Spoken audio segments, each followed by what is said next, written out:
Greetings, Bat Family, and welcome back to Holy BatCast, brought to you by Real Fans for Real Movies. Make sure you visit our website, holybatcast.com. It is your one-stop shop for all things Holy BatCast. You can also find us all over social media on Facebook, Twitter, Instagram, and YouTube. Just search for Holy BatCast and you will find us. If you love the show, you want to help support us, you can do that on Patreon. You can go to patreon.com/holybatcast. As always, a big thank you and an even bigger hug to all our patrons. You guys are awesome. You keep the show rolling, and I can't thank you enough. There are a couple of you that I owe a spot on the show to. Don't think I forgot about you, because I didn't. I'm coming for you. Just wait. We're part of the Real Fans Podcast Network. If you're looking for other shows to enjoy, you can check those out at rf4rm.com. And then, as always, I'm Andy DiGenova. You can follow me on Twitter or on Instagram. It's just my name, Andy DiGenova. This episode is going to finally be our spoilery review of The Suicide Squad. It's been a couple weeks, but we knew it was coming. Thanks for your patience, but really, we just wanted to give you a chance to see the movie, because maybe you were waiting. Maybe you were busy. We just gave you more time. That's what we're doing. Joining me for that is my bat pal. It ain't Jamie Drewley, because if you listen to the last episode, he was not interested in talking about The Suicide Squad because he didn't like it. So it's my other bat brother from down under. It's Brendan Lowe. Hey, Brendan. Hey, buddy. How you doing? I'm swell. Good to have you back. Yeah, it's been a little while. It's been a minute or two, but glad we could make the scheduling happen.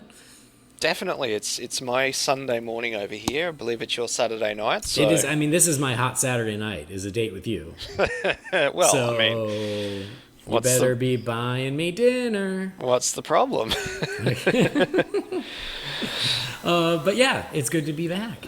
We're going to talk about the movie. It'll be interesting. Yeah, I'm looking forward to getting stuck into it. Me too. It was great. The delay was also great because then I got to watch the movie again. Yes, I watched it again yesterday. So that made it, silver lining, very helpful. Before we get to the movie, though, there was a little piece of news that I did want to talk about.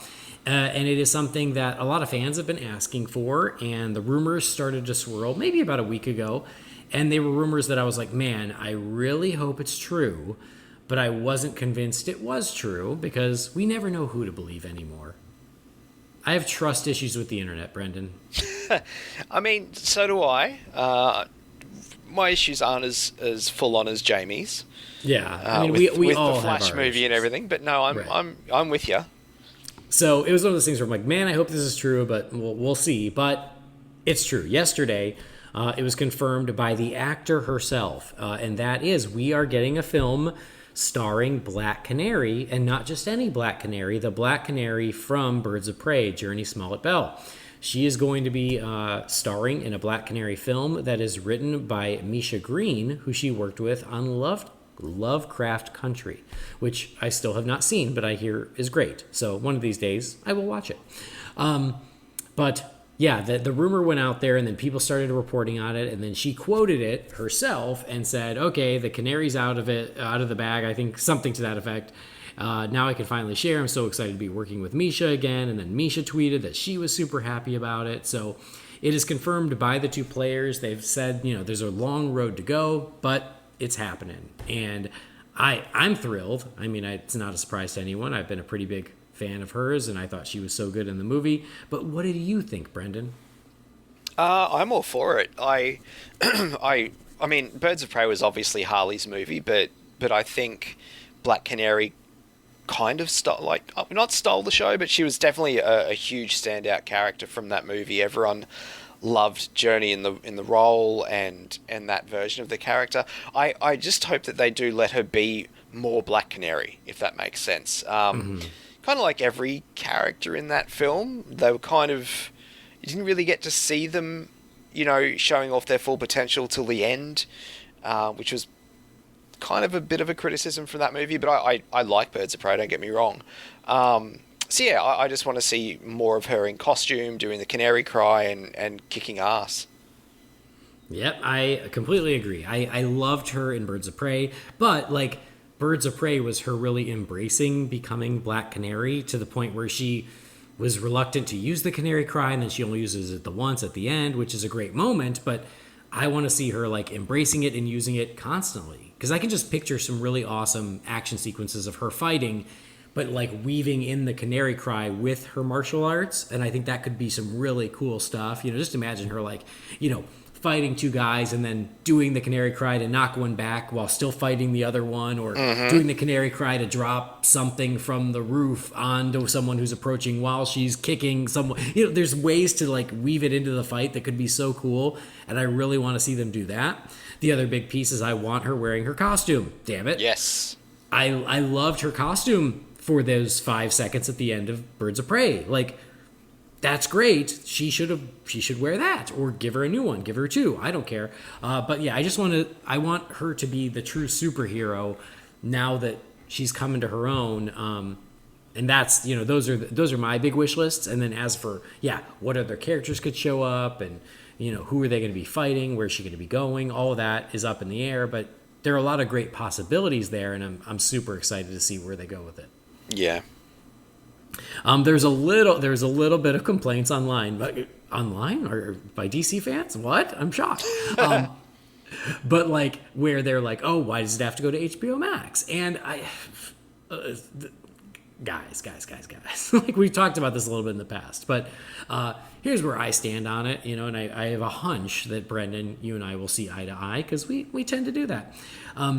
But the theatrical slate is pretty much mapped out for the next 3 years. So these HBO Max series or movies or whatever allow us to get more content. Not, otherwise, what would we wait 5 years for a Black Canary movie or something?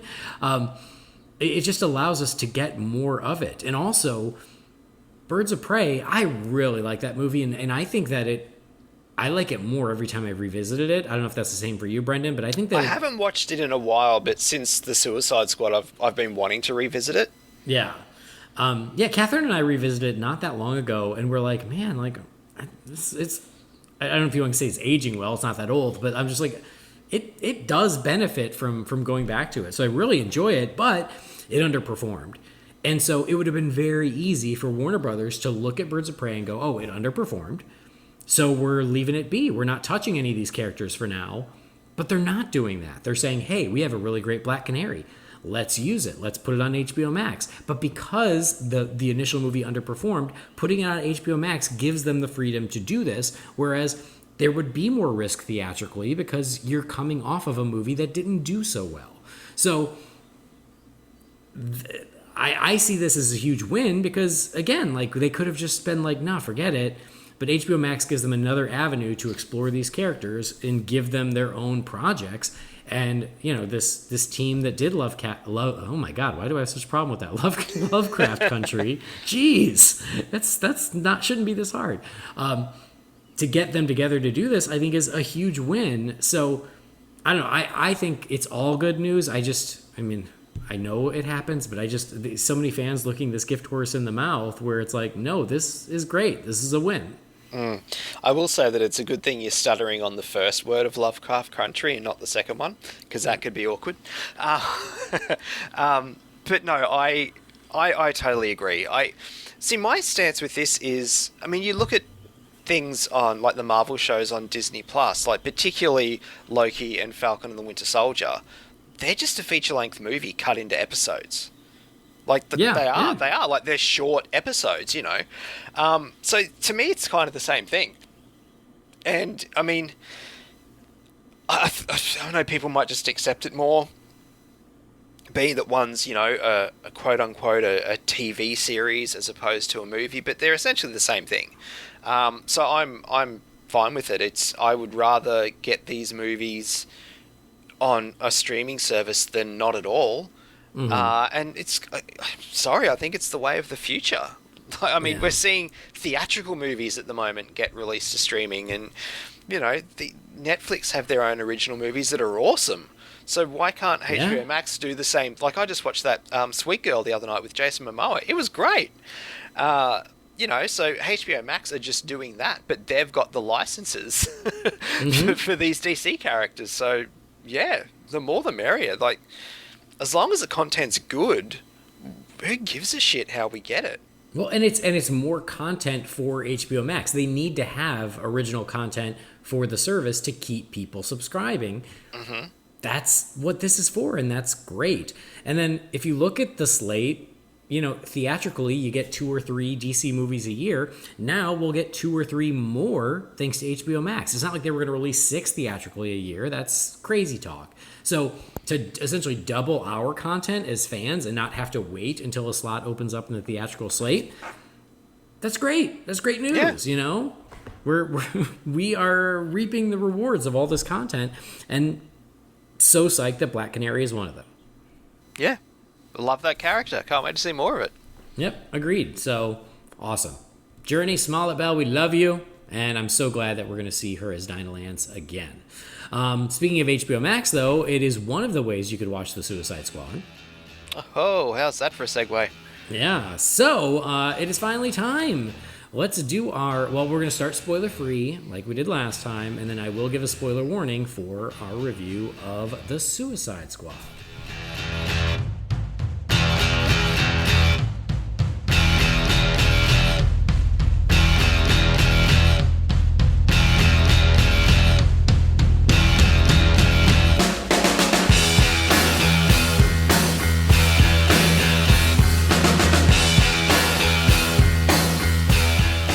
Because on the last episode, Jamie and I, we had our say spoiler-free. So you already heard what we had to say. A real quick recap. Jamie hated it. He never wants to watch it again. He never wants to talk about it again. He says it's his new Last Jedi. He hated it. I even tried to pull a little faint praise out of him. There wasn't much to find, but it was not his bag. Me, I really liked it. I didn't quite love it. There were things that I really liked. There were some things I loved. There were things that, didn't quite resonate with me, but I thought it was good. I was entertained. Yeah. I had a good time with it. So you, Brendan, this is our first time hearing from you. What are your spoiler-free thoughts on The Suicide Squad? Look, it's a tricky one to talk about in some ways, because I kind of said this on social media the week that it was released. Like, I'll be honest, this is the first DC movie, in terms of the DCEU and everything, that I wasn't overly excited about.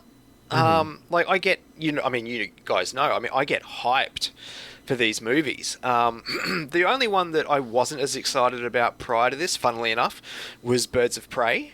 That was just because, particularly that first trailer, I know you liked it, but it didn't do anything for me. I was kind of like, I'm not sure about this. It's the first time I'd sort of had hesitation. But that said, I bought a Birds of Prey shirt a couple of months before it was released, and things like that. Like, I was still looking forward to it. Pardon me. But yeah, this one, I think it was a funny combination of, life's changed a bit for me at the moment. Yeah. That was happening at the same time as, Brisbane getting announced as the host of the Olympics, and then Tokyo happening. So, that had already been delayed and everything, so I was really focused on that. But the other thing too, and I don't know if you want to sort of open this can of worms yet or not, but I know the reaction has been that, this movie's been a disappointment, it's a box office failure, and look, it's streaming at the same time. I can't see, I know Godzilla vs. Kong did well and everything, but I don't know, you've just been hit with the Delta variant over there, as have we. People are being very cautious again. That's an element, but I do think this movie was kind of handicapped from the start. If I remember correctly, when Warner Brothers put the call into James Gunn, they essentially were like, whatever property you want to do, have at it. And he picked Suicide Squad, which I know that as much as they said this isn't a sequel, it's a sequel. We've been saying that all along. But even if they were correct and it wasn't a sequel, I like the first one. I do. It's not perfect by a long shot. I'm really interested in seeing if we ever do the original Aya version, obviously, particularly after seeing Snyder's Justice League. but it did well financially, but it doesn't have a good reputation. Right. And I'm just not talking in terms of us fans. I think in terms of like our group, more people like it than dislike it. But in terms of the general public, it doesn't have a good reputation. People flat out hated Jared Leto's Joker. You know, so making a movie that is a sequel, but like I said, even if it wasn't, the general public wouldn't know that. They'd just see that there's another Suicide Squad movie. And then on top of that, when all the characters were announced last year, for people like you and I, or Jane, like everyone that I know that are deep into this community and fandom and everything, for us to be scratching our heads going, who the hell are these characters? I don't know. It was a very odd choice. I respect it. Like, they let Gunn do exactly what he wanted to do, and we've been saying for however many years, like 5 years since Suicide Squad and Justice League and stuff like that, like, let the filmmakers make the movie they want to make, which they did. But the downside in this case was kind of like, who's excited about this? Like, the general public wasn't, because it was following a movie, like I said, that didn't have a great reputation. And then for me personally, and I know a few people, it's kind of like, to me it was hard to get excited because I'm not invested in a huge amount of characters that were in this movie. So, yeah, I think that's to me where I think it was sort of fighting with one fist tied behind its back to begin with. But in saying that, I was very keen to see it when it first dropped. I mean, I'll be honest, I won't lie.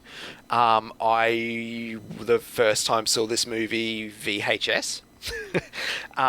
And that is purely because the week it was released here in Australia, we were, like, my portion of the state, we were in a hardcore lockdown because the Delta variant hit pretty badly. And yeah, we were in the strictest lockdown we'd been in since COVID was a thing. And it didn't show signs of stopping. Thankfully, our government and stuff got onto it very quickly, and we were only in lockdown for about a week and a half, 2 weeks, and everything's actually, our restrictions have just really eased again, which is great. But at the time, there was a new DC movie out. I didn't know when the hell I was going to get to see it in the cinema. And then also, you know, just I know there's spoiler threads in the Real Fans group, but just the internet in general, I'm like, well, I don't want to have this movie spoiled for me. So that's how I watched it the first time, not going to lie. But look, I liked it. I don't know where I'd rank it in terms of overall DC movies. It's a very different movie. I don't rank it as highly as what a lot of people have been. But I watched it for the second time yesterday, and I still enjoyed it. The humour works for me, which I know that's a huge red flag for Jamie, but I don't know, like, you know, like the mercenary with all the mercenaries and stuff like that, to me, that's hilarious. And Suicide Squad, there was a lot of humour in the first one, and it's a property where you can have humour. And it kind of a sick, twisted humour, but it works because they're bad guys. I really liked seeing Starro. That's a villain I didn't think we'd see in live action anytime soon or ever. I liked the characters well enough that they gave us. I do wonder if I'd like it more had they utilised characters that are more well known, that I'm more invested in, that don't leave me going, who the hell is that? And why do I want to see a movie of them? Yeah. But yeah, if that makes sense. But overall, before we dive into spoilers, like, I enjoyed it. I will revisit it again. You know, I'm looking forward to the spin-off that's coming from this, again, to HBOMax. Like, they've got me, but I think they could have got me more had they done things a little bit differently. Yeah. Yeah, honestly, it sounds like you and I are very much on the same page. I think that we're kind of at the same level of really liking it, but not quite loving it. And I agree with what you said about the characters. I did like the characters in this movie, but I didn't quite love them as much as I maybe would have if it had been characters I already were excited to see. So I completely agree with that. And yeah, I don't quite know where it ranks. You know, it is funny. Every time one of these comes out, everybody redoes their ranking, and I don't even have a ranking. I think about doing it, and then I just don't. So I don't know where it ranks, but I think you and I also come from the place where we like every DCEU, I guess we'll call it. We like every DCEU movie to one extent or another. Yeah, varying degrees, for sure. Including Justice League Theatrical. Yeah. So I like it, but yeah, I don't quite know where it sits. So I do think that we're very much on the same page as far as that goes. And then you bring up a lot of points. Is there are a lot of reasons that maybe this movie didn't do as well. Like, it is crazy to me that the marketing of this movie all hinged on James Gunn, of all things. It didn't It didn't hinge on the characters. It didn't hinge on the cast. It didn't really even hinge on the action. It hinged on James Gunn. Like, the trailers proudly crowed, "From the twisted mind of James Gunn, who brought you Guardians of the Galaxy." That was what they bet on.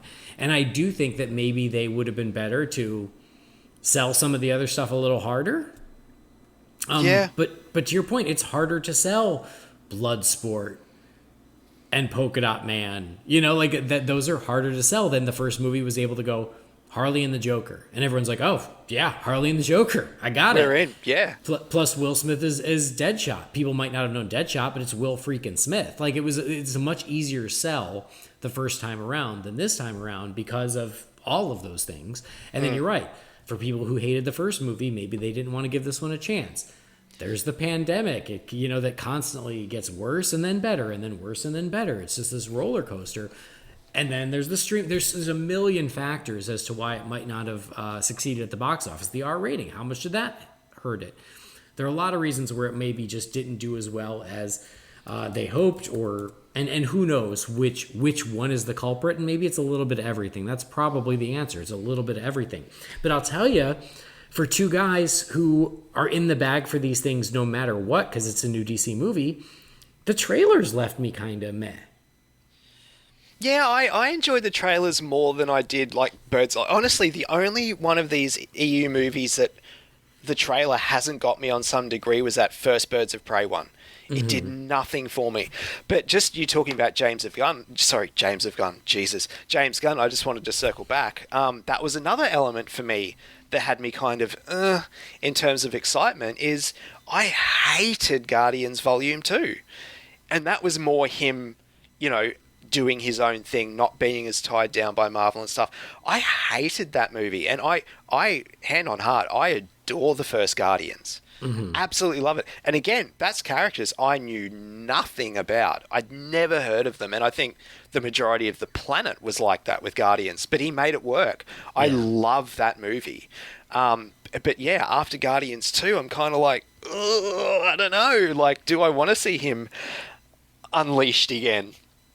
Yeah, working in a universe that I love with, well, I say characters I love, but you know what I mean. Yeah, so that was another point for me too that just hadn't quite got me over the line. No, I agree with that too. And it is funny because, yes, I mean, Guardians of the Galaxy, most people came in having never heard of those characters, and what that movie does so well is it makes you fall in love with these characters you didn't come in with a pre-existing affection for. And this movie, The Suicide Squad, does that as well. It just doesn't do it as well as Guardians did. No. And there's also with the trailers, Weasel. I mean, it didn't take a genius to go like, well, is that Rocket of this movie? And then King Shark, like, is that the Groot of this movie? Which, spoiler alert, to me kind of was. He kind of did feel a bit like Groot 2.0 to me. Yeah. But yeah, like, it's kind of like, oh, is this kind of copy and paste but in a different universe? And it wasn't overall, thankfully, which we can get into. But yeah, like, you're right, like, using him as the marketing, that was a risk of its own. Like, because his last big comic book movie really divided people, and to my knowledge, unlike the first Suicide Squad movie, more people disliked, or of people I know, disliked Guardians 2 than liked it. I think that maybe is just more our circle. Possibly. I think most. I feel like most fans still liked Guardians 2, but then there Well, are it's a some Marvel of us movie. who Gets a free pass. Yeah. But I mean, at point taken, it is just interesting that they marketed him as the star of the movie as opposed to any of the characters or the actors. So anyway, all that to say is people are running around in circles trying to figure out what where did they go wrong? Why is it not as successful as we thought? Is this the end of the Suicide Squad? Is this the end of Harley Quinn on film? And all of those questions, we don't have those answers, but I want to talk about the film itself. So, both Brendan and I, again, we both seem to be very close in how much we liked it. I will also say this, as I watched it the first time and I did like it, and I think I said this on the last episode, is it was a rare movie that, like, it sucked me in the more it went on. Mm-hmm. And I enjoyed it more as it went on, and by the end, I was really invested. But at the beginning, I had a harder time hooking into it. But then watching it a second time, I think I liked it better the second time. I think that it got a little bit better in my eyes. I enjoyed it a little more because I guess because I knew what it was. I appreciated some of the nuances. I appreciated some more of the character work a little bit better this time around. So I will say that it did benefit from watching it again. I don't know if you had the same experience. Yeah. My experience yesterday was a little flat because I wasn't feeling well. And I was supposed to go and see it at the cinemas yesterday. Like, tickets were already purchased. But yeah, I was quite unwell yesterday, so I couldn't make it to the cinema. I still paid for my ticket, though. I still contributed to the movie's box office. I just physically couldn't get to the theatre yesterday to see it. So even though I bought my ticket, I still watched it from home in bed. But that was nice of you. Yeah, so I didn't worry about getting a refund. It's like, no, I still want to contribute to this movie's, success on some degree. And if I wasn't feeling sick, I'd definitely be seeing it in the cinema today. So, yeah, I've watched it twice, and twice has been from home. All right. Well, yeah, I will say I did enjoy it in the cinema on the big screen. I think that was a good way to watch it. But I also said this is we were in a tiny town in Vermont, and there was maybe like 5 people in the theater. And so you didn't get the energy and the excitement from the crowd that you would if A, there was no pandemic, and B, like I was in a big theater in the middle of Chicago or LA or something. Because a lot of times the crowd makes those viewing experiences better, and this one wasn't like that. Yeah, it was pretty empty. But the second time I did just watch it on HBOMax. I paid for it the first time. This time I just watched it in my pajamas with my morning coffee, and that was lovely. So I did enjoy it, and I have a lot to say about it. But let's get over the spoiler wall so we can speak freely. Most people, I think, have seen it by now, but we're going to speak freely. We're going to talk about everything. So if you don't want to be spoiled, this is the time to pause and then come back later. But chances are pretty good you've already seen it, and it's fine. So spoiler warning is in effect. Spoilers can begin in 3, 2, 1. So that first scene. So the opening pretty much went as we all expected it to. See, I didn't know what to expect going in, and I really? will say, yeah, and I will say that that opening scene did kind of make me, like, it made me sort of relax a little bit because, 90% of the characters who I was worried about, who I did not give a shit about, they're all gone in that opening scene. So I was like, okay, cool, this is right. I didn't expect that, but I like what they've done. I was really pissed off about Boomerang. Yeah, that's my biggest, not my biggest complaint, but it's my biggest complaint as far as who survived and who didn't, is he's so good as Boomerang. He's so great. He was one of the highlights in the first movie, and speaking of characters I never was that big on, Captain Boomerang, whatever, but Jai Courtney was so great. He brought so much fun and energy to that character. He was so great as Captain Boomerang. It and was he like was for the 10 or so minutes he was in this. Yeah, He was great. He's amazing. And so I was so glad that they brought him back for this, but I was concerned even going in because it was very obvious from the trailers that there were two teams. Because they did the lineup of the team in front of the American flag, and it was all the really obscure characters where you're like, oh, this is the team that goes down. And then there's the team that are in most of the footage, which is, Bloodsport and Harley and Peacemaker and Polka Dot Man and Ratcatcher. We knew that was going to be the main team. So this whole lineup, I was like, oh, these are the ones who are all going to die. But it bugged me knowing that Boomerang was in the first lineup. And I really wish they hadn't killed him off because he's so good. And you're right, he's got a couple of amazing moments before he goes down, and it's pretty quick. He doesn't last long.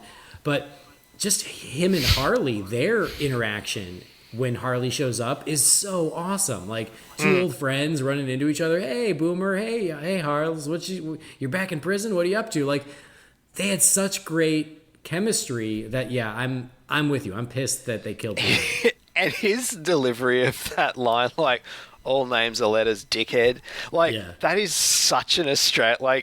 obviously he's an Australian, but it's just the way he says that is so Aussie. That really made Jess and I laugh. Yeah, he's so good, and I liked his updated costume. It looked great. The lineup boomerangs were awesome. Yeah, and honestly, the one action beat he gets before he dies is better than anything we got in the first film, where he whips that boomerang and it goes through those two guys, including the one dude's head, and you're like, oh, hell yeah.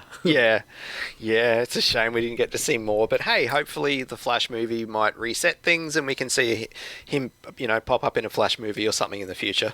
Yeah, it's comics, anything's possible, but I just thought of that original team, man, I know I know what he did. Gunn was like, oh, I've got to kill someone. Yeah, I get really big and recognizable to make it clear that anyone's on the table, right?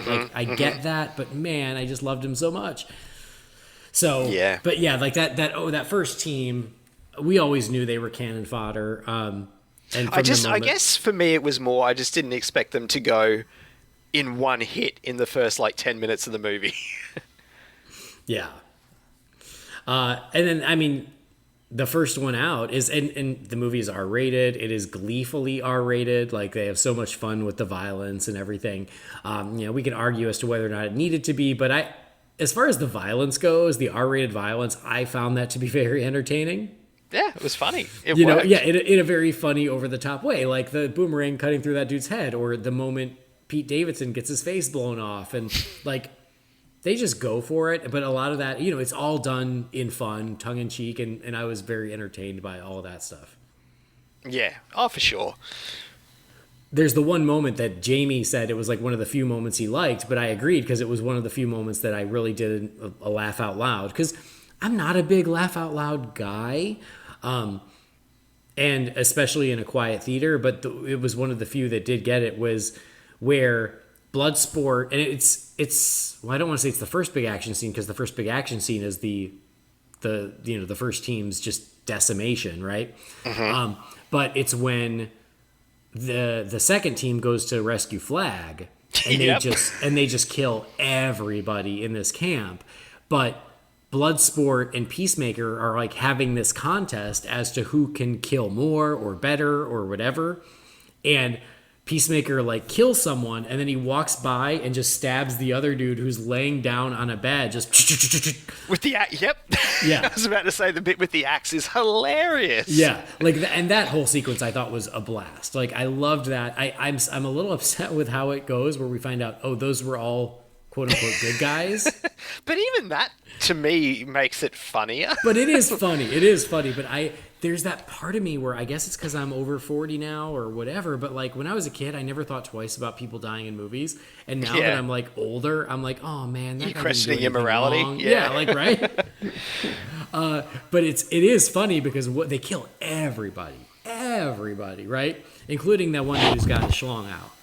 Which to me, that's the only part of the movie where I'm like, well, that wasn't necessary. And to me, it didn't add any humor. It's just the humor of he penis, which is okay, right? Which is still funny because, I mean, you can see tits in a movie all the time and you don't even bat an eyelid now, but the second you see, just a flaccid penis, it's still, you never see that. Yeah, this is true. But yeah, anyway, when they get up to there and they realize, oh, these are revolutionaries, they saved Flag. And she's like, well, why didn't my people alert me? And they're like, oh, we didn't see anybody. Yeah, that to me was, to me, I think that's probably the comedic highlight of the movie. Yeah. And just, like the way, Peacemaker would do something and Bloodsport's like, cursing under his breath. And and look, I will say, I really liked Idris Elba in this. Mm-hmm. Very obvious to me that I can only assume, and I said this online after I saw the movie, and people were like, no, you're right. That character was meant to be Deadshot. Oh, 100%. Oh, they didn't even change anything. No, I understand in terms of the comics, the Deadshot and Bloodsport are probably very different. I know SFA about Bloodsport in the comics, but in terms of the first Suicide Squad movie and this one, they're the same character. Mm-hmm. Like even down to using the daughter for leverage. Yeah, they're the same character. Yep. Absolutely. They do the same thing. It was just an easy swap out. And I'm sure that they had that debate of they're like, Will Smith's schedule means we have to wait 2 years and we're not waiting 2 years. So do we just make Idris Elba Deadshot or do we do this? And I appreciate that they did this because it leaves the door open for Deadshot. But you're right. Like there's so much the same that it was 6 of one, half dozen of the other. But I will say, I loved Idris Elba. I think he's great. He's very entertaining. I loved the costume for Bloodsport. I thought the costume was awesome. I thought the weapons were awesome. He has some really cool, weird weapons that I really enjoyed too. So there was a lot to like about him, especially for a character that when they announced, oh, he's playing Bloodsport, everyone went, who? Yeah, it's like, he's not Bronze Tiger? Right. So, but yeah, I mean, totally. It was very obvious that like, oh, that was going to be Deadshot, but they couldn't get Will Smith, so here we are. Yeah. And his dry, Idris's like that dry British humor really works in this movie. To me, honestly, I think he's the highlight of the film for me overall is Idris Elba. And again, it's a movie that's got Margot Robbie's Harley Quinn in it. Yeah. So that's a hell of an achievement for him to be my favorite character in the movie. Well, and here's something that is interesting about the movie is that coming out of the movie, I've seen a lot of people who saw the movie, who loved the movie, who all talked about who their favorite characters were.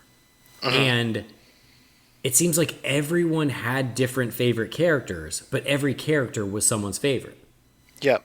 So that speaks well to how James Gunn shaped these characters in that they all brought something very different to the table and people really connected to different ones of them. Like I expected to, but I really loved Polka Dot Man. I thought Polka Dot Man was awesome. And I loved Harley Quinn. I really liked, I guess you could say I liked them all. The only one I didn't like was Peacemaker, but that's because we're not supposed to like him. Yeah, but even then, like, his character is funny. Like, before what happens to Flag, not wanting to jump too far ahead, I was on board. Like, I liked him. He was funny and charismatic and part of the team. And then there's that turn, which you do then... You dislike the character. I really liked the aesthetic of Harley in this one. It might be my favorite of all three. Honestly, I think the only one that I didn't like is probably a bit of a harsh term, but I can't think of anything else to say at the moment, is King Shark. Like, to me, he really was Groot 2.0. The num part, where he almost eats Ratcatcher 2 was funny. But, I don't know, I kind of feel like him not be in this movie and it not be that different. Yeah. I mean, the scene with the little colourful fish thing, like, that didn't really add anything. Like, it didn't need to be in there. I know there's different characterizations of King Shark, but having this come out after a whole season and a half of King Shark being in the Harley Quinn animated show. Yeah. That's my favorite version of King Shark now. Like anything other than that, I'm kind of like, eh. But just having him dumbed down so much, and I don't know, it didn't really work for me. I agree with you. I'm with you on this one. And I did like him. I liked him, but I wanted to love him. He's King Shark. You know, I love the character. I like the different versions. But yeah, I didn't love... I felt like he was underused in this movie. He was pretty much only used for some jokes. I didn't like the chubby, dumb version. You know, I prefer the badass version. I like when he's a badass King Shark, not this kind of schlubby, you know, childlike one that doesn't know what's going on. And I don't know, like it was just played too much for laughs, and I like King Shark better than that. I guess with Harley Quinn, I give it a pass because that whole show, everyone's played for laughs. So what's the difference? Yeah. But for this, I wanted him to be a little cooler, and he's just dumb.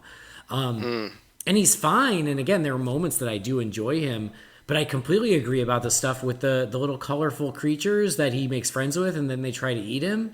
Like, why is that there? Yeah, it doesn't add anything to it. It's completely pointless. And I really paid attention to it the second time, going, was I wrong? And then I watched it yesterday. I'm like, no, it doesn't do anything. Yeah, it's so bizarre and random. And it's pretty, I guess, when he's like looking into the water and he's bonding with them. But yeah, it's completely pointless. It serves no point in the movie. No. And it also, I thought what it was going to happen was it was going to lead us to some sort of action scene of King Shark swimming because he's a shark. No, not at all. It kind of pulls away from the like everything else that's happening at that moment, because that's when, like, you know, the fight with Flag and Peacemakers just happened. Like the building is collapsing, Starro's escaping, and we kind of take this detour to have a quiet moment with King Shark and these creatures that, like you said, it doesn't go anywhere. Yeah.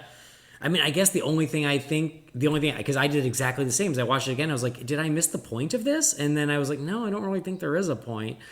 The only argument I could make is that it tries to fake us out to think that maybe he was killed. Maybe, but it doesn't last long enough where like he just gets right back up and you're like, oh, okay, I guess he survived. But other than that, yeah, like it's totally weird. Yeah. So a King Shark was shockingly my disappointment. I still like him well enough, but yeah, I prefer the badass version. Yeah, very true. I liked, like I said, I loved Polka Dot Man. I just loved how like tragic and uncertain he was. Where there was humor. He was so understated, but in the best possible way. Especially with so many big personalities. I love that he was very much like just the under the radar one. I loved his powers. I loved seeing those. Me and Jamie talked about this in Code. I didn't love that that they literally showed us his mother as Starro. I thought that was a bit much. Yeah, I'm sort of on the fence with that. Like, I think seeing the squad as his mum was kind of funny. Yeah. Particularly like the King Shark. I didn't mind that. But yeah, seeing the bit with Starro, I don't know if that was one step too far. I agree. The first gag when it's the squad, I like that. I thought that was clever. It was funny. It was unexpected. But then when they did it again in the club, and then they did it with her as Starro, I was like, to me, it sucked out that moment for the character. And for a character who I really liked in the movie, and again, maybe I liked him because he was... I guess there's an irony in that he has this, and he even said it himself, sorry, my powers are so flamboyant. His powers are the most flamboyant, and he is the least flamboyant. Yeah, which I think is kind of cool, right? But like, to give him his big moment, and it's okay, but I think it could have been better. And then to really take away from it by just having this, giant middle-aged woman pretending to be Godzilla, where I'm like, it just to me it distracted from the moment, because then he's about to die. Yeah, I was gonna say like actually the part of when we were introduced to him, like polka dot man. What does he do? Like throw polka dots at people, and no one says anything. Yeah, It's yeah, like, yeah. oh, he actually throws polka dots at people. That was funny. Yeah. But I was gonna ask like, what did you think of his demise? Because like the whole like I'm a superhero, and then splat. I was kind of expecting it. I mean, Yeah. I don't mind that he died, although, because I liked him, I wish he hadn't. I didn't mind that. Again, I just wish that his moment had been a little bit better before he died. Yeah. But, that's just sort of we're going to use it as a punchline. Yeah. Ratcatcher 2, I was surprised with. Like, I liked her in the movie. I'm still kind of just like, well, does she have the power, or is it just that wand thing? Like, I think it's just the wand. Can anyone hold that? Like, that's a good question. Yeah. But like, she was again. I'm just kind of like, okay, Ratcatcher.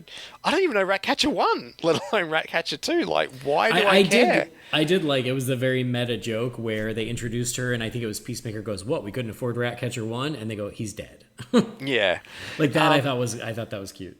But yeah, her little tortured story and everything was. I was along for the ride. She won me over. She was very charming. I liked her much better on the second viewing. I liked her fine on the first viewing. She just didn't pop for me. And then on the second one, I really enjoyed her a lot more. And I agree with you. One thing I really thought was cool about the movie was in the first film, when they introduced the squad, they give everyone a really quick like intro background thing, which I thought worked fine. I actually like that. But here I thought it was interesting where they introduced everybody, but then they give you the background info as you go. Yeah. And I was actually surprised, like going right back to this, we're doing what we always do, jumping around, but like going right back to the start, like you hit the ground running. Yeah. Like you literally, it's Flag getting this team, and that, you get the brief little, the bomb being put into the neck, like this is what we do, and then like you're off to the races. Like there's no stopping. Yeah. But to go back to Ratcatcher 2, I loved how, they introduced her. Oh, she had a father, he was Ratcatcher. And then, somewhere, whatever, 50 minutes through in the movie when they're in the bus and they're headed towards the club, she has that moment where she explains about it's her literally father. 56 minutes in, because that's where I'm at the moment. Oh, well, there you go. I've got it playing in the background while we chat. There you go. And then she gives that background story and the way it's reflected in the window. I thought that was awesome. And then I really loved how they bookended it at the end when she was sending all the rats towards Starro, and she had that flashback to her father, Taika Waititi. And I loved this little moment between. Well, I loved the flashback earlier, and then this moment where he says, rats are what does he say? They're the lowest and most despised of all the creatures. Exactly. I want to say lowest and most despised of all the creatures. And if they have a purpose, then we all do. And I thought that was beautiful. I love that. And I love that then it cuts back to her and she's holding that wand and there's tears running down her face. And that really got me. I thought that was awesome.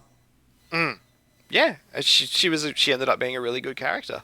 I also liked at when they introduced her and she says something to the effect of, "I don't function well in the morning," and I was like, "That's me. I totally feel that. I am worthless in the morning." And so, and I loved when Waller goes, "Oh well, then we're sorry to disturb you. Get up." Yeah. Then the millennials, which that line's been like people have really taken that line and run with it. Like there's been articles about her being a millennial. It's like, I think it was just a throwaway line for humor's sake. Yeah, interesting. But yeah, she really I really enjoyed her more the second time around. I thought she was great. I wish she had worn the mask a little more, but I get it. Like, happens all the time. But what did you think of Waller's characterization in this one? She was definitely even harder than she was the first time, right? She was even more ruthless. I mean, I think Viola Davis is awesome.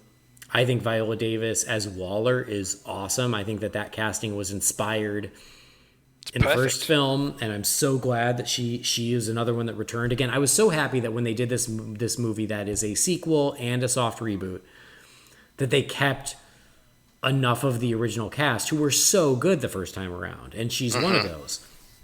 And it's funny because I feel like she doesn't get enough credit because she doesn't get to be one of the Suicide Squad themselves. She doesn't get to be one of the the colorful villains, but man, she's so commanding. She's so intimidating. She's so awesome. And yeah, in this one, man, she's a bastard. Yeah, I mean, that scene where the remaining squad turn around to go and take on Starro, and she's gonna kill all of them. Yeah. And then having like her staff kind of do what they do, which is interesting. Like, you know, they knock her out and then they take over. And that's something too else actually at the start, you know, where you see them all like placing bets and everything. Like, that was fun. Because I mean, let's be honest, if this was real, of course they'd do that. Right, totally. Like, and then I would.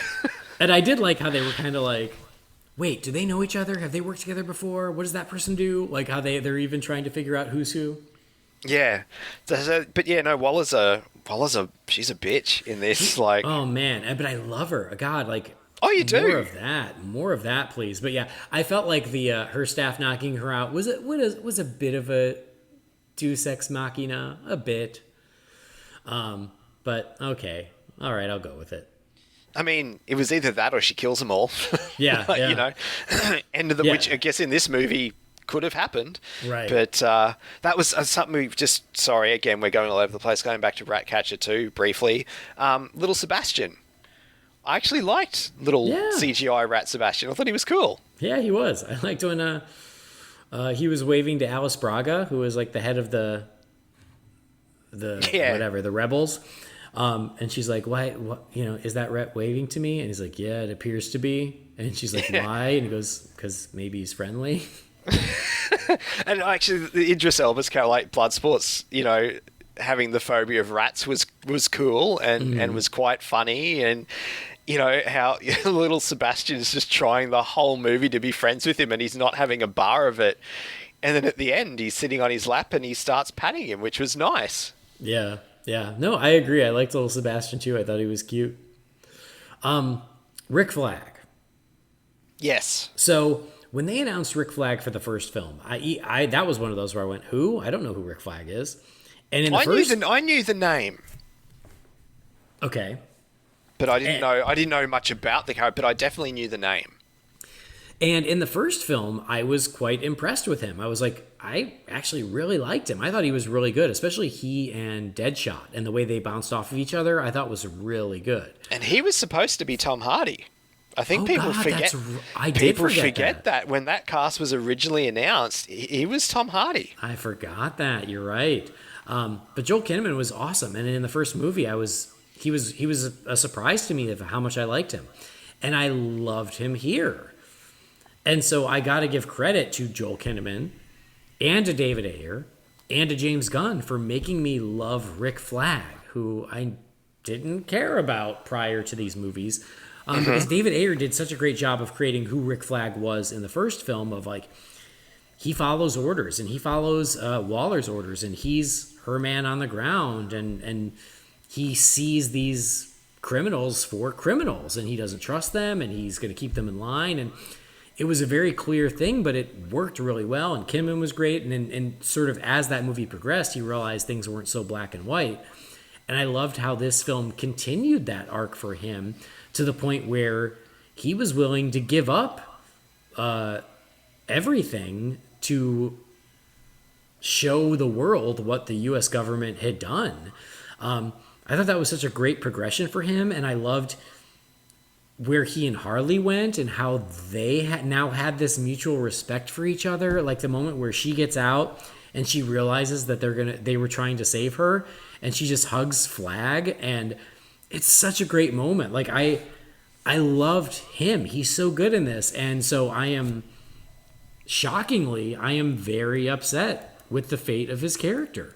You need to remember though too, in terms of the story of this movie and Waller's intentions, he wasn't meant to survive. He was in Team 1. He was in the collateral damage team. Well, yes, but so here's the thing. The first time I watched it, I got the impression that Waller sent Team 1 to die. Mm-hmm. But then when I watched it the second time, I don't think that's the case. Okay. Because that was what I thought in the first one. I was like, oh wow, she really sent this first team just to go distract, and she knew they were all going to die, including Flag. But then when I watched it the second time, I was like, no, she's just as surprised that everybody's on that beach as they are, but she's not letting them turn around. I guess so, yeah. So that's what I thought that too, but I don't think that's the case. I think she just had two teams because she always has a backup, which they say in the movie. Yeah, I guess, yeah. When you put it that way, I can't argue. Because I guess it was Blackguard is the reason they were all on the beach. Yeah, he's the one who sold them out. And because they even said that in the control room, I think, is they said that. And it's not like she knew it, right? Yeah, true.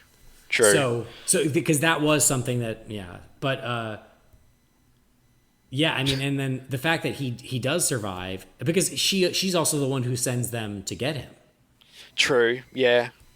So, yeah, she's like, oh, Flag's still alive. Go get him. And then that becomes part of the mission. But, yeah, like, so...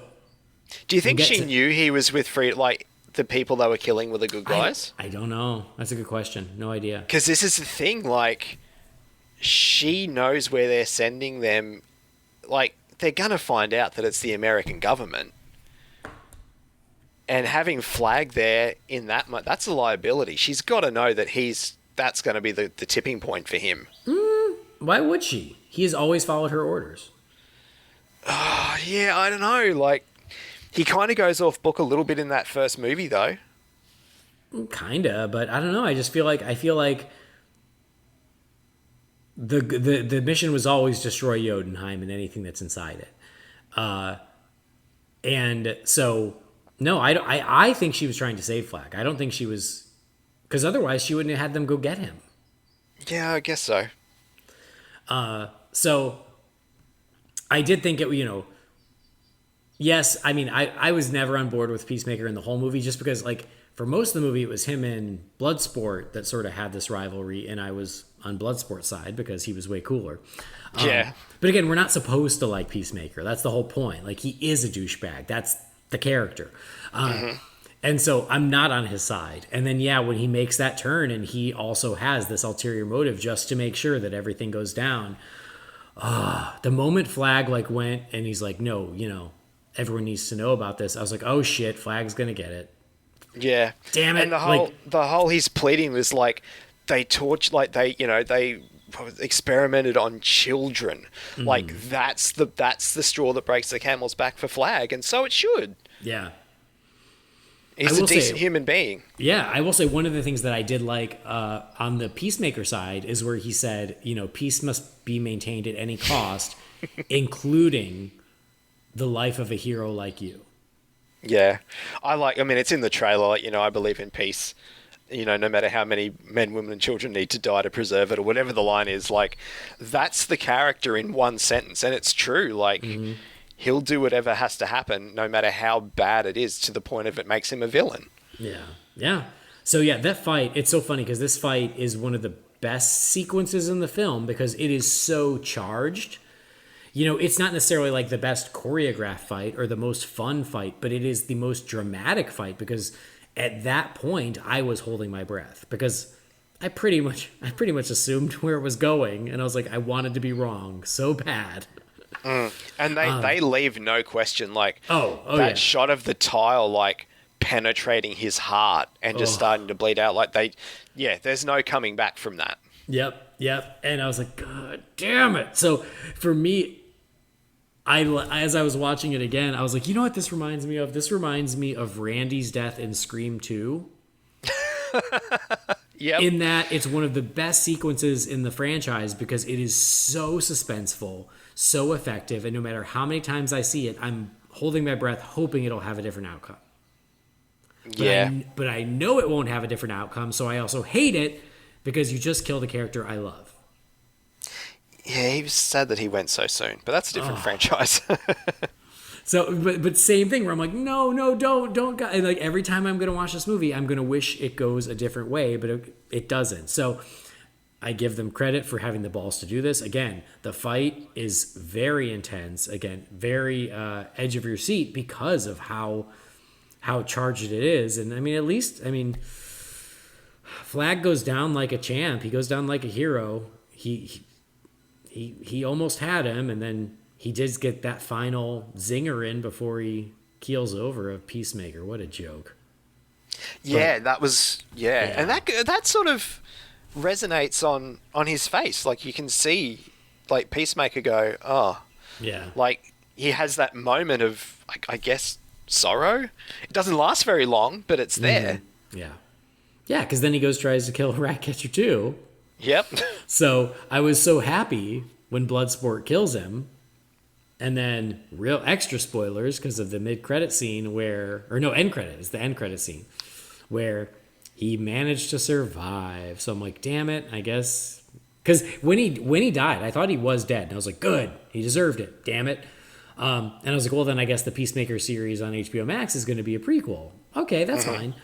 And then you have that end credit scene. I'm like, nope, never mind. It's going to be a sequel. Yeah. Which It'll be interesting. He won me over enough to be kind of looking forward to seeing that. Okay. I'm still mad at him. I'm mad at him, don't get me wrong, but I don't know, to me, everything prior to that, like I said, he made me laugh. I found him charismatic.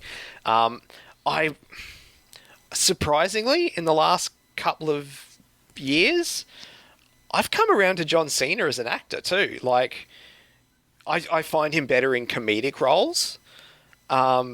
He's never going to be The Rock in terms of, to me, I don't think, headlining a movie and getting people through the door just because it's The Rock. But I find him entertaining. I actually quite enjoy him in more things than I don't. No, I agree with that. I think he's really good. And I think that James Gunn got a really good performance out of him. And I think that that's something, and this is something I can't take credit for this. Sean Gerber said this because we were chatting about it offline, is he said, you got to give James Gunn a lot of credit for pulling really good performances out of these wrestlers because he did it with Bautista and he did it again with John Cena. That's true, actually. I didn't think of that. Yeah, very true. So, I think Cena has only grown as an actor, and I do like him. I think I especially like him just as a person. He just seems like a great dude. As for acting, I think he's good as long as he stays in his lane. But I do think that Gunn got a really good performance out of him. I'm just mad at him for killing Flag, and I'm not over it. Yeah. Might never get over it. So going to Harley for a minute here, there are a couple things I want to say. A couple things I want to say about Harley. The first thing, and this is another thing that Sean said, that's what reminded me, is when we were chatting about it, he goes, I thought it was a little weird how Harley's story was so separate from everyone else's. And I don't disagree with that. I think that makes sense. But I also have a theory. I don't know if it's true. Nobody has said this, but I have a theory that they had a script with Harley and they had a script without Harley because, much like Will Smith, they probably weren't sure if scheduling was going to line up for Margot Robbie. That actually makes sense. So my hunch is that that's why Harley's story was kind of separate, because if for some reason scheduling didn't work out and they didn't have her, they could still make the movie and not much would have to change. I can see that. That's my theory. But then watching it again the second time, that is true for the first half of the film. But then once she joins the squad, she is integrated enough that I don't really hold it against the movie, because then she is, a big part of the team. And definitely a big part in the defeat of Starro. Oh, for sure. For sure. I mean, you knew that's where the javelin was going to come in. Yeah. I didn't think she'd dive into Starro, but I thought it would be the javelin through the eye, for sure. To me, I know it's such a small line, but for me, it was a laugh out loud moment. Was when, they're sort of getting Harley to what would he be, like the president, the prince, whatever. Yeah. And she does the glacieth. Like the way she says gracias is really funny to me. That really, and so Harley, that really made me laugh. But I think for everyone, the Harley scene in this movie is when she kills old mate. Yeah. And the speech she gives is awesome. I did not see that coming. Neither did I. It was, and that I love that. I love when a movie can take me by surprise like that and go, oh shit, I didn't see that coming. And yeah, like you're right. She gives a great speech, a great performance, and it's really awesome. And you know, the people who know that character know the importance of that speech she gives. Mm-hmm. It's really her. How can I sort of word it? Like break. I mean, yes, she was emancipated in Birds of Prey, but it's really her breaking the shackles of like, no, I know what it's like to be in an effed up relationship. And I've told myself I'm not going to do that anymore. And you're effed up. And sorry, but I have to look out for myself. Mm-hmm. Yeah. When she's like, yeah, the first sign of a red flag, I said I was going to kill him. And that's a pretty big red flag. Yeah, it's true. And I love the whole, like, I can't remember the exact words, but like the RIP to the monster, between your legs or something. Yeah, like that made me laugh too. That was pretty funny. Yeah, I completely unexpected, but like, yeah, really good. And also very Harley because like she's still so unpredictable, you know? She and it was almost a kind of a cool reminder that like we love Harley Quinn. She's one of our favorite characters. She's so entertaining, but she's still a little crazy. She still can do things that you're like, holy shit, okay, never mind. You know, like, so it's a good reminder, right? And her escaping from the palace, I know a lot of people have compared it to the prison scene in Birds of Prey. Mm-hmm. And, you know, it's not as good as that. Yeah, it's probably not, but it's still a pretty cool Harley scene. Oh, it's really good. That's just, and I think I said that with Jamie last week, is that was the scene where I went, oh, hell yeah, this is great. Like, I did I liked the, you know, the siege on the camp to rescue Flag. I did like that, but this was the sequence that made me go, oh, this is awesome. I love this. Super creative, super imaginative, very well shot, very well edited, well choreographed. The flowers with the blood was pretty brilliant and different, and I thought it was great. It was a huge standout for me. So, no, I loved it. And then to end it with the, you know, with the guys trying to rescue her and her just being there, was a nice little full stop to it. I thought it was quite funny, like her getting in the taxi and having like the javelin sticking out the front. Was obscure but funny. But yeah, I like that little cap to it where they're like, oh, and like how she's so like you said, she's so touched that they were coming to get her, to the point she's like, I can go back inside if you want. Like, you know, you can carry out your plan. I love that, and I loved like leading into the escape where she had passed out from the torture, and as soon as that dude turns his back, the way her head pops up. Oh, you knew that was a psych out. I went, oh, hell yeah. Like, you know, I kind of hoped that's where it was going, and the execution on that was awesome. And yeah, with her grabbing the key with her foot, which apparently she really did, which is awesome. Mm-hmm. Well, she did all that silks training and stuff for the first one.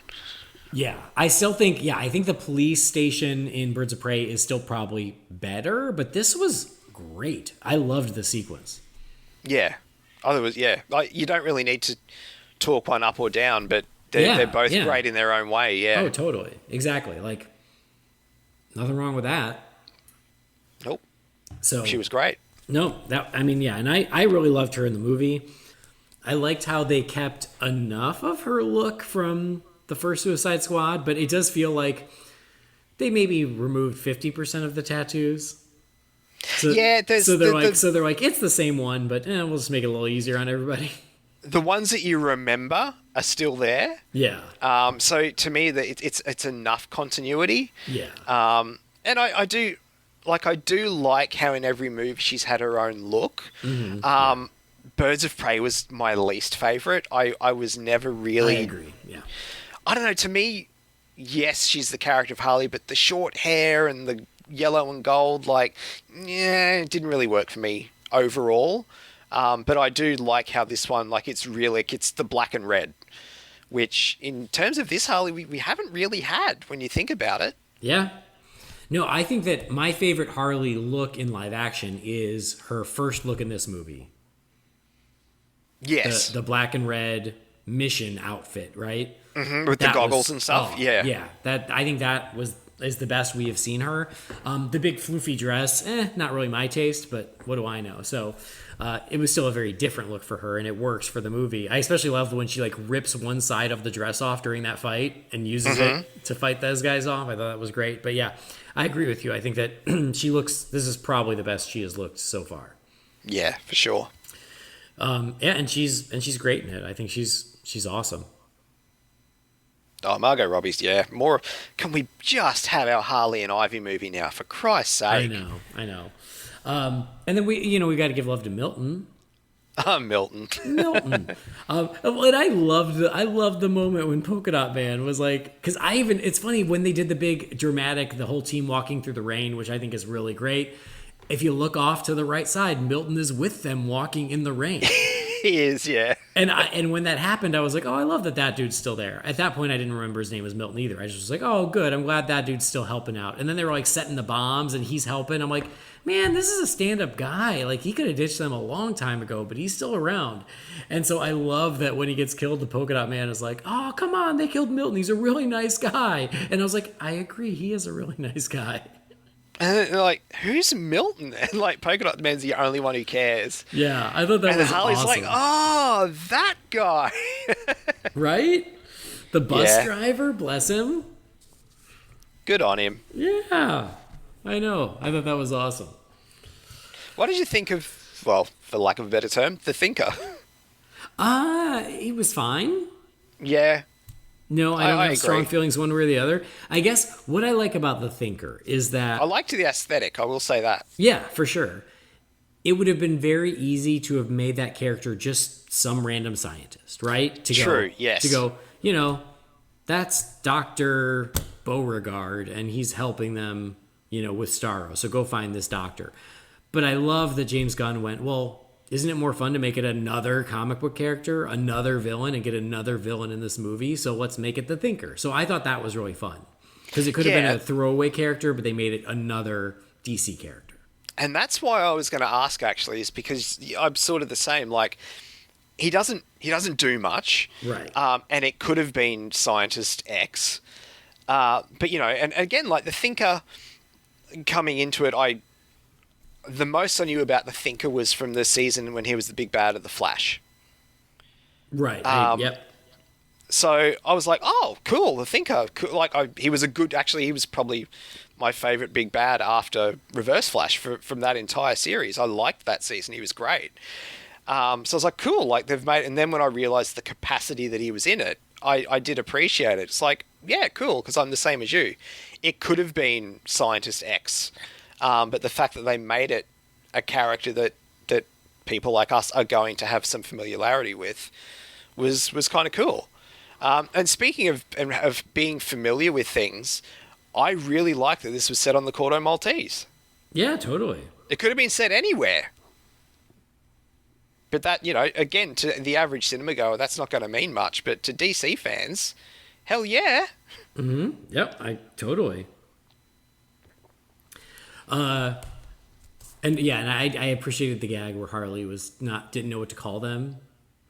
Yeah. And then when he goes the Corto Maltesians, and she's like, oh, yes. Of course, yeah. Exactly, like set it in the Corto Maltese. Have Starro the Conqueror as the villain. Like, I love Starro. I think Starro's always been a really cool character, so I really liked using Starro as the villain. I thought it was a nice big threat. I really thought it was cool, so I really like that too. But yeah, like, he went deep. It's just, I think it would have served, to your point earlier, it would have served the movie and the marketing if he had just put a few more marquee characters. We appreciate him going deep, but if he'd have thrown in a Mr. Freeze or a Scarecrow, it would have been a little easier to sell, I think. Yeah, like, I'm trying to think who you could swap out. And like, I think to say like Polka Dot Man or Ratcatcher or who, I'm just trying to think like who else, but like, I think it undersells how good these characters are in this movie. Mm-hmm. But I that's still my sticking point. Is I just wish he'd use some more marquee characters. With Starro, like I knew about Starro from like the comics, and I'm trying to remember if he was in one of the Justice League cartoons. like one of the episodes? I would imagine he was, but I don't know for sure. But for me, the big thing with Starro is the Justice League ride at Movie World. Because Starro is the big bad in that. Like, you're going around and what you're shooting is all the little starfish. And then there's characters, animatronic and like on screens and stuff, like 3D animated. What you're shooting is the stars. They've got the Starro stars, like the spores on them, and you have to shoot them off their face. Oh, okay. And it's funny, the spores in the ride look exactly like these ones do in this movie. Like, everything is spot on. Yeah. Well, I will say Starro it's right off the page. It's exactly how for sure. he's always looked. It was an interesting choice, though, to basically say, once that starfish attaches to you, you're dead. So it was, but it then takes away the whole, like, they're killing innocent people. Well, yeah, but it also gives them freedom to kill off all of these people who've been inhabited by Starro. Yeah, well, yeah, so that's my point, yeah. Yeah. So it was, that was an interesting choice, I thought, because that's not how it is in the comics. It's like, you can save someone from Starro, but in this one it's like, nope, you cannot. But I thought he looked great. I thought it was awesome. And then something I've been meaning to mention is I loved the creative ways that James Gunn had the title cards. Yes, that was cool. That was really cool. That it was the flames, right? And it said like Mission Jotunheim, and then they're like, actually, we need to do something else. And then the Jotunheim went out, and then it just was smoke that said Mission Harley. Yeah. Actually, I think the Jotunheim one itself was cool. Like how it's like it was all awesome. The way it was, rubble it was made out and of, stuff. Exactly, the rubble and the wreckage that spelled out Jotunheim, and then as the camera moved in, it all sort of separated. I thought that was great. Mm-hmm. When they decide they're going to go back and fight Starro, and it's the Suicide Squad versus Starro the Conqueror, like that. That was kind of very Shazam. Yeah, like the way they did that, like it was almost like the end credits of Shazam. That was cool. Yeah, the way it was all sketchy and everything. Yeah. Yeah, I loved stuff like that. Like, and I think, and I did see a lot of people go, "Oh, this movie really embraces being a comic book movie," and I do agree with that. And I think that's one of the things I really like about it is that I like, they are wearing their costumes. They wear them throughout the movie. The really creative title cards. It embraces what it is, and I think that that's part of the fun of it. Particularly Peacemaker and Bloodsport. Like, I keep wanting to say Bloodshot, but it's Bloodsport. Like, I do the same thing. Their comic. I mean, the Peacemaker outfit is insanely accurate. Yep. To the point when I first saw it, like in the trailer and photos, I'm like, are they taking the piss? Like it, but it works. It looks great. Like it's off the page. Mm-hmm. Yeah. Which is what we want. We want more of that. Definitely. Like I do. Like I know with Harley it's a bit tricky, and we saw the little tease of it in the first Suicide Squad movie, but I kind of want to see it in a future movie. Like I want to see her in the Jester's outfit. Me too. Yep, same. Or at least more like what was in her battle outfit in the first scene of this movie, but have her be in it for longer, like the majority of the film. Like I want to see her in the black and red. I am with you. I completely agree. Yeah. There's got to be a way to do it. Mm-hmm. Like I feel like sometimes we give up a little too easily on these things, and it's like, no, we can do it. Keep trying.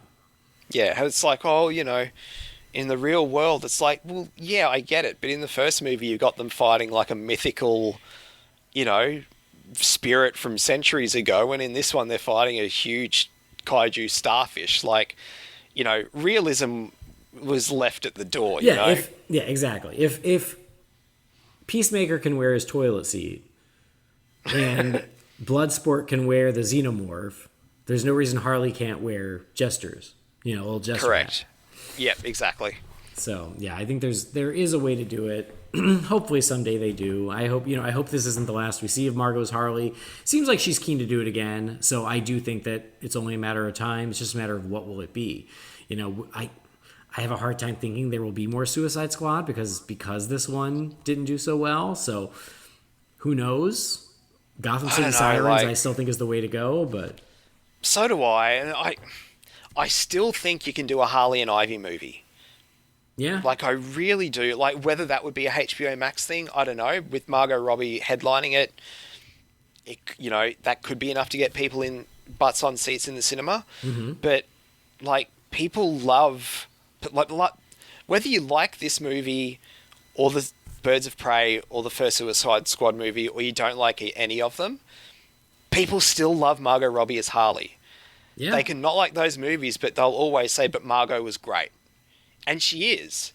So you can still sell her, but to me, yes, Gotham City Sirens I want to see, but yeah, I've been saying it since that first Suicide Squad movie, like, and maybe that's a character you could have introduced in this movie, is have Poison Ivy as part of the squad for somehow, I don't know, and then you can spin those two characters off, like establish that relationship, but just for people who know the comics and know the characters, like, and it's because of the animated series, like Harley and Ivy are they're a duo now, and the animated series, the Harley animated series only cements that even more, to the point that there is that romantic aspect to it now as well.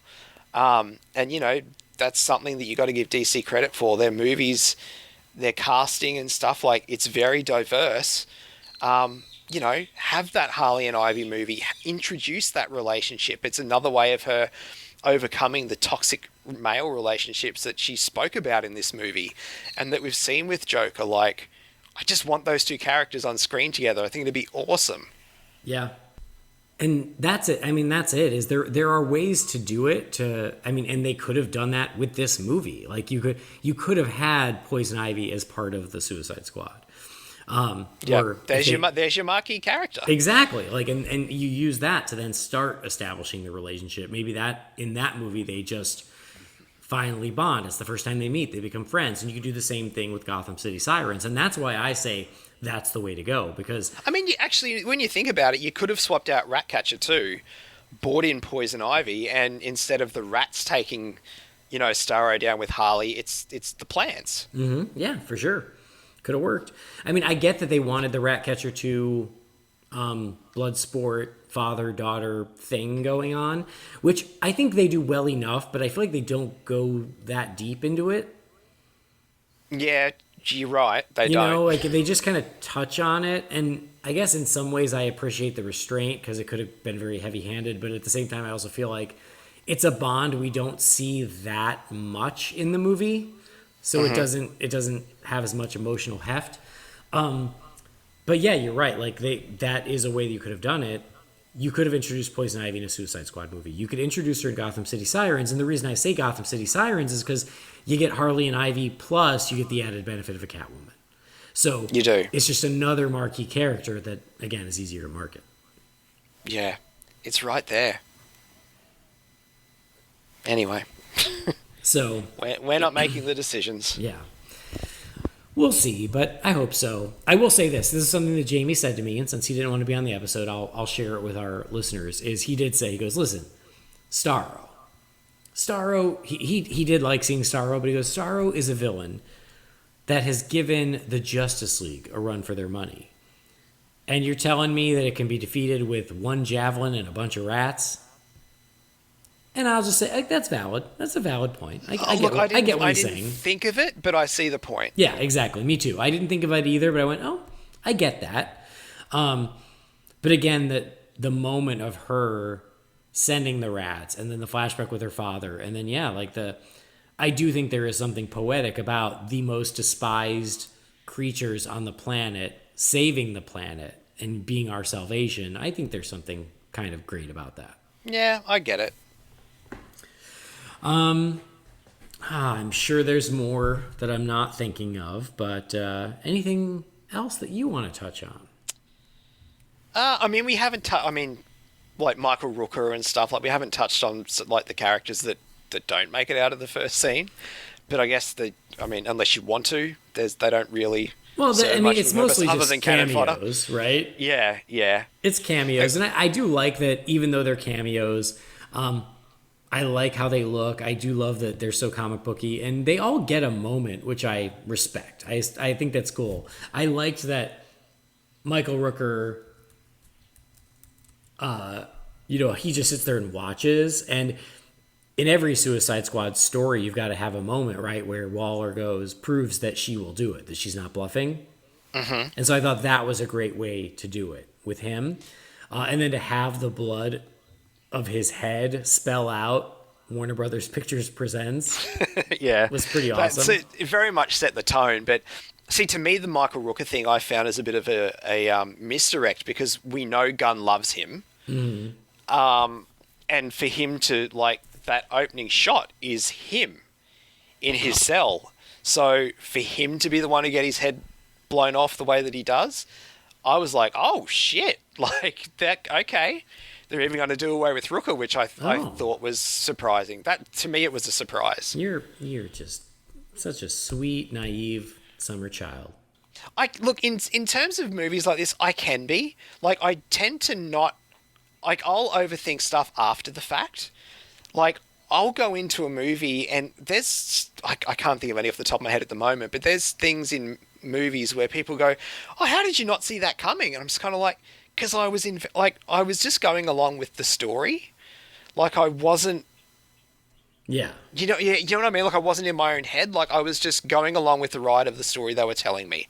And what was supposed to be a shock, or the thing that was meant to make you go, oh shit, worked for me. Mm-hmm. You know? Yeah. It's yeah. That's just how I sort of went with it. But yeah, I the Weasel thing I thought was funny. And that was the real big relief for me, was when Weasel was the first one to go. Yeah.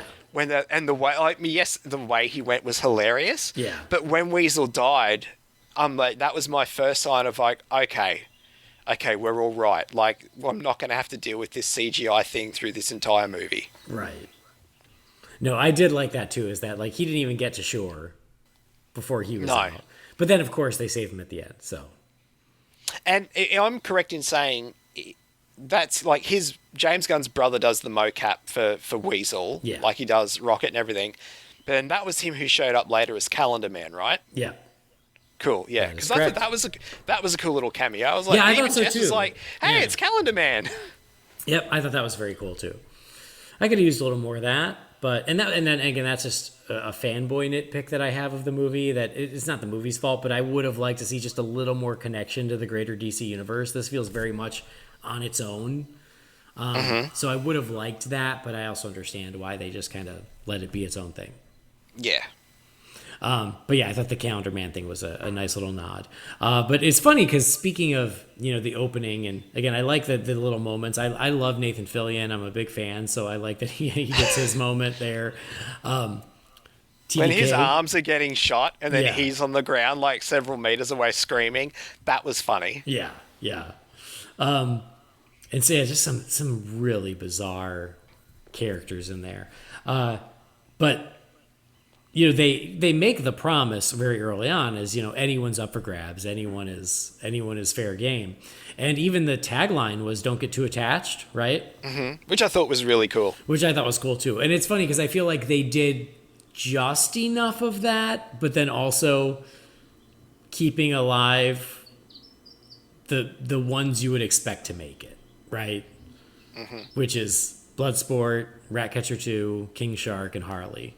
So it was like they made good on the promise of there were certainly casualties. And then I guess Peacemaker as well. But still kept enough of them standing at the end where if they wanted to keep going, they could. Yeah. Well, the beauty with Suicide Squad, as we've seen, is as long as you keep one or two characters, it doesn't really matter. Like, it's the kind of franchise where you can just swap out every time. Yeah, for sure. Well, all right. Anything else that jumps to mind? As always, we're going to stop recording, and then 10 minutes after that, I'll be like, oh, we didn't talk about this. Yeah, that's but how it goes. Not off the top of my head, no. I think we've sort of touched on all the major beats. All right. Well, we'll always have another chance. People will write emails and go, oh, you forgot to mention this, and we'll talk about it then. So that's okay. So why don't you give some closing thoughts and where you stand on a letter grade for the Suicide Squad? Look, my closing thoughts, I won't say it all again, but circling back to what I said in my spoiler-free, to me it was it was handicapped from the start. I think I would have enjoyed this movie more had it have utilised characters that I had a pre-existing just knowledge for a start. But if there was more of a happy medium of characters that I didn't know about, like your blood sports, your rat catchers, and even to an extent Polka Dot Man, like I know Polka Dot Man by name, but I don't know much about him, you know. That's fine, but yeah, all the other characters I could have done without, and yeah, it would have served the movie more to have like a Riddler or Mr. Freeze or Poison Ivy, how he said before. Like I think that would have gone a long way. But overall, I was genuinely surprised by how much I enjoyed this movie. Like I said, I had no real excitement for it. So, and that's a full credit to James Gunn and the cast and the story they told. And yeah, I thought it was a fun time at the cinema. It would be sort of middle lower of the pack for me if I had to rank it overall in the DC movies. And that's just because movies like Aquaman and Shazam, like I'm always going to lean more towards your big, your superhero movies, where with the heroes being heroic, as opposed to just like a comic book movie. So there's that. But I don't know, probably, I think maybe a B-. I think C+ is too low. So I think B- for me. Oh, okay. Interesting. It's a little lower than I was expecting. Yeah, it's based on our conversation. Maybe even just flat out B. Okay.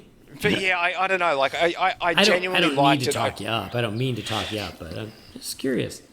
Yeah, I am. I do have trouble since seeing this movie for the first time a fortnight ago. I do have trouble rating it because I do like it, but it's just I think there was a better movie there with other characters. Yeah, no, I do agree with all of that. Like I said at the beginning, I agree with most of that. I think it's a good movie. It's a good, entertaining comic book movie. And as we talked, I have some little nitpicks, but I don't even have a lot of complaints. So I don't even have a good reason as to why I'm not in love with it, but I'm just not in love with it. I think it's good, and I like it, and I will revisit it from time to time, but it's just not one I'm, I can't wait to revisit. And maybe that's because, it's characters I'm less invested in. And maybe it's because, in the first Suicide Squad, maybe having those connections to Gotham and Arkham and Batman and Joker, maybe that helped me like that one more. And all of that is missing this time around.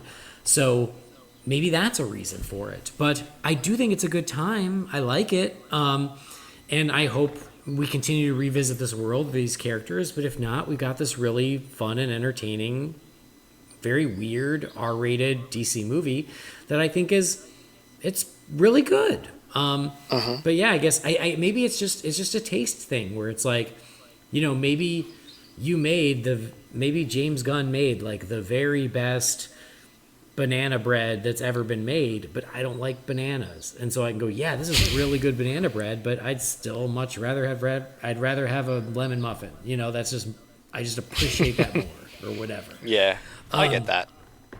So I think it's really good. I was leaning at B+. I think it's a good, solid, good time at the movies. I still think the best Suicide Squad movie is Batman Assault on Arkham. Yeah, I think that's fair. I still think that is the best Suicide Squad movie out of the two live actions and that one. Yeah. But bring back Boomerang. Oh, for sure. # bring back Boomerang. Bring back the Aussie. Something else I forgot to mention and I just thought of, but my good friend Brian Crosby, who I used to do the Batman universe with, we were chatting a little bit about this, and he's like, he said something that was really interesting, and I completely agree, and I hadn't really thought of it this way, but he goes, I love Harley Quinn, but I miss Harley Quinn in Gotham. I miss Harley Quinn in Batman's world. He's like, I don't like her as much as the Suicide Squad. I like her as part of Batman's world. And I was like, yeah, I totally get that. I think that that's completely fair, because Birds of Prey technically is in Gotham, but even that doesn't feel really in Batman's world. And so maybe this is unpopular, maybe this is a hot take, but like, I like Harley with the Joker. I don't think it needs to be like the codependent abusive relationship. I think there's a way to make the relationship progress and evolve where they're more equals. But I love that Harley has taken on a life of her own. I love that she's become a very strong character on her own. But I also, I would love to see her jump back into Batman's world in live action. So, I don't disagree with that. It's something I hadn't really thought of, but as soon as you say it, it's like, yeah, like we got that little taste of it, just that little bit in the first Suicide Squad movie. But I mean, I don't know who can do it, whether it can be something Matt Reeves can do with his story, but how cool would it to have a Batman movie where the villain is the Joker with Harley? Yeah, like, are you kidding? Like, exactly, like a Batman movie, Batman versus Joker and Harley. And like, hell yeah, count me in. And again, like, I love her with the Suicide Squad, but yeah, I want to see her back in Gotham City causing trouble for Batman. Yeah. But I mean, even in the comics now, she's one of Batman's allies. So she has sort of turned that corner, hasn't she? Yeah. Where she's an anti-hero big time. This is a problem with comic books in general, both DC and Marvel, is when they have a really great villain, they're always so tempted to make them a hero. Yeah. And that's kind of happened with Harley. Because she's great, she's so good. That's what Disney are doing with their live-action movies. Oh, well, they're turning all the really good villains into anti-heroes. It's like, no, just let the villains be the villains. But I think with Harley, it's tricky because when she's bad is when she's subservient to the Joker, which means she's victim to that really toxic relationship. Mm-hmm. And I think particularly in this day and age, people might not necessarily want to see that. Right, but that's what I'm saying is you can do it where she is a partner. They are equals. She is, she's just as twisted as the Joker and she's helping him. Yeah, that's true. Yeah. Like there's no reason that can't be where it goes, right? Mm-hmm.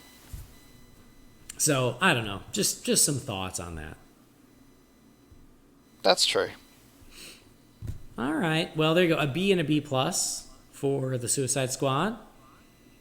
And I think Jamie, he told me to give it an A plus. So that's nice. A for asshole. I mean, yeah, that's why he's not on this episode. He's actually rewatching it for like the 12th time. It's like, Jamie, watch something else for once. Look, and in saying that, horses for courses, everyone's different. And I know a lot of people have sort of been middle of the road with this movie. Watching it yesterday, knowing how Jamie felt, because the first time I watched it, I didn't. I don't get it. I'm sorry, Jamie. I don't like. I can understand not liking parts of it. Mm-hmm.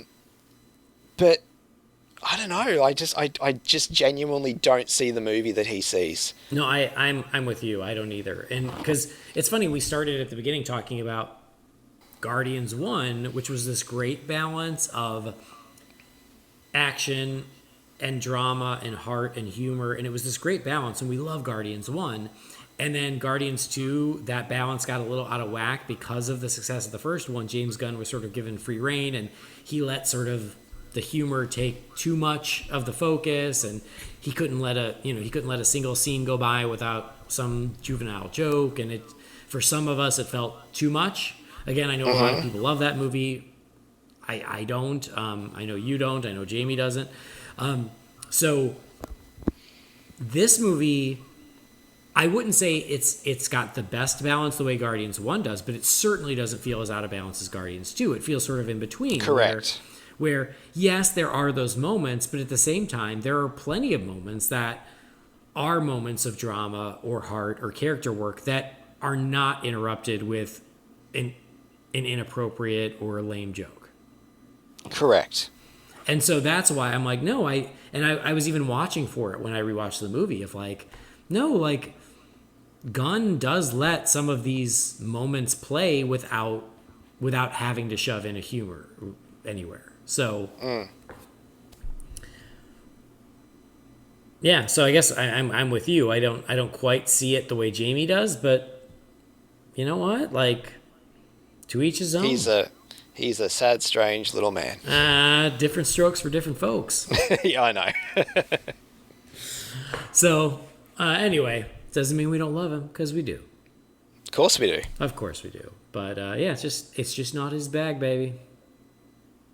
And it's not quite my bag, but it's enough of my bag that. I mean, let's say this: another movie that I thought was very good, but I've not rewatched a single time was Joker.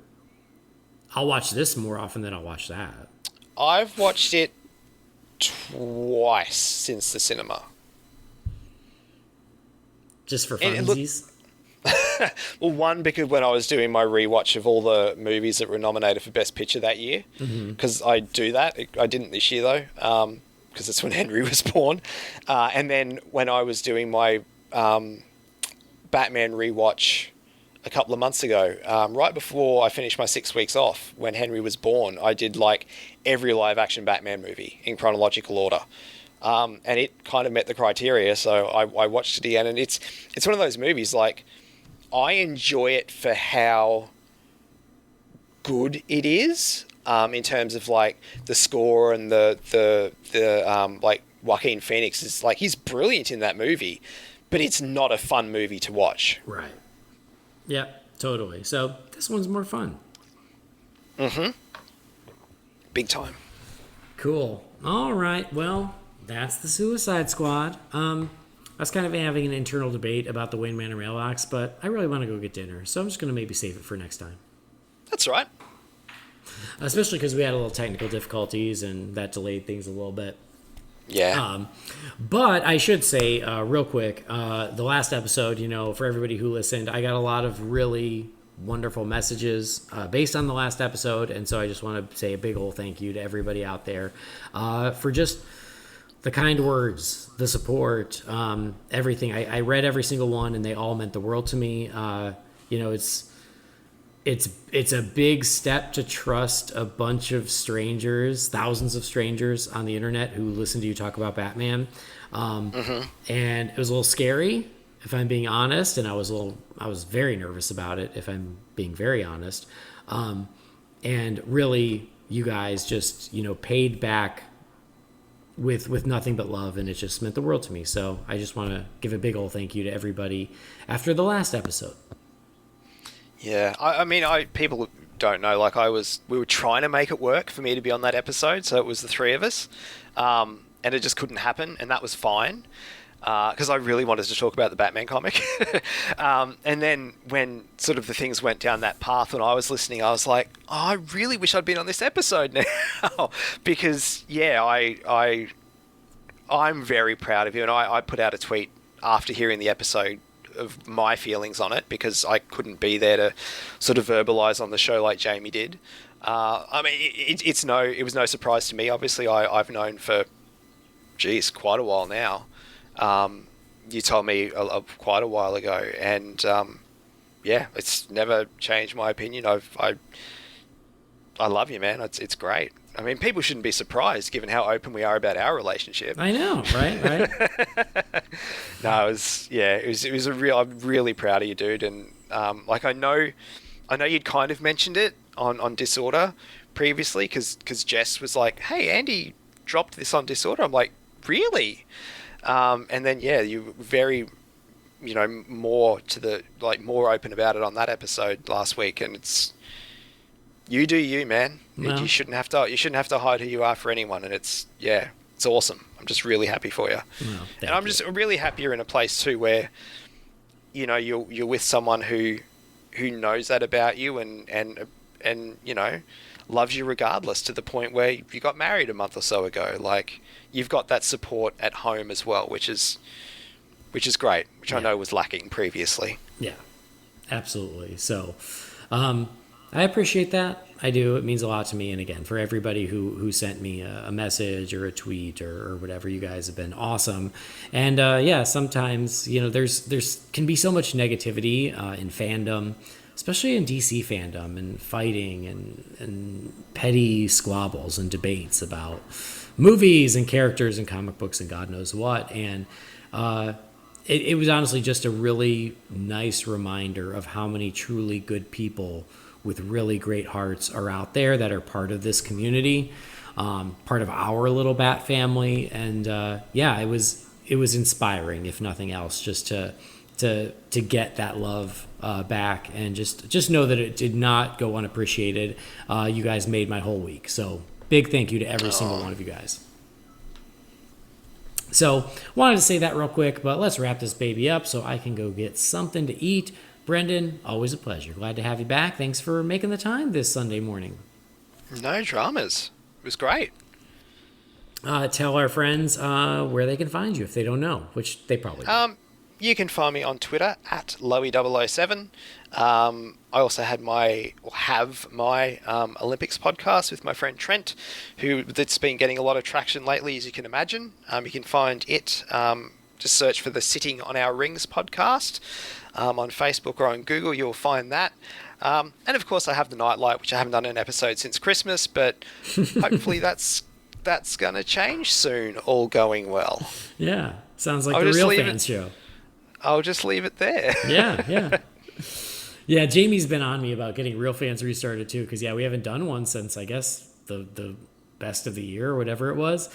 So I would like to do that, but if nothing else, we'll get the holiday ones going. So Halloween's coming up soon. The Scarathons starts in a couple of weeks. So yeah, me and Michael were already talking about our choices for this year's Halloween special. Nice. So we're moving forward, and maybe there's something in the works for the Nightlight to bring it back to life. I've already got my Christmas special picked out, just so you know. Oh, of course you do. Of course. I had it picked out last Christmas. Well, perfect. All right, awesome. Thank you guys all for joining us. Thanks for downloading the show. Please do subscribe so you never miss an episode. Please rate and review us on Apple Podcasts. And as Michael Keaton's Batman says, I want you to tell all your friends about me. Go to holybatcast.com or follow us on Facebook, Twitter, Instagram, or YouTube. If you've got something for the Wayne Manor mailbox, which we will catch up on next time, you can send those to holybatcast@rf4rm.com. But that'll do it. On behalf of Brendan and Jamie, who we miss, I've been Andy. This has been Holy BatCast. We'll see you next time. Same bat time, same bat channel.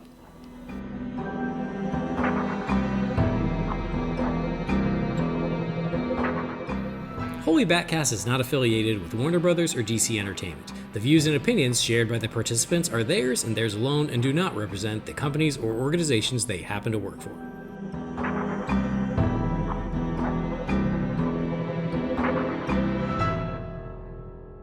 We're all gonna die. I hope so. Oh, for fuck's sake.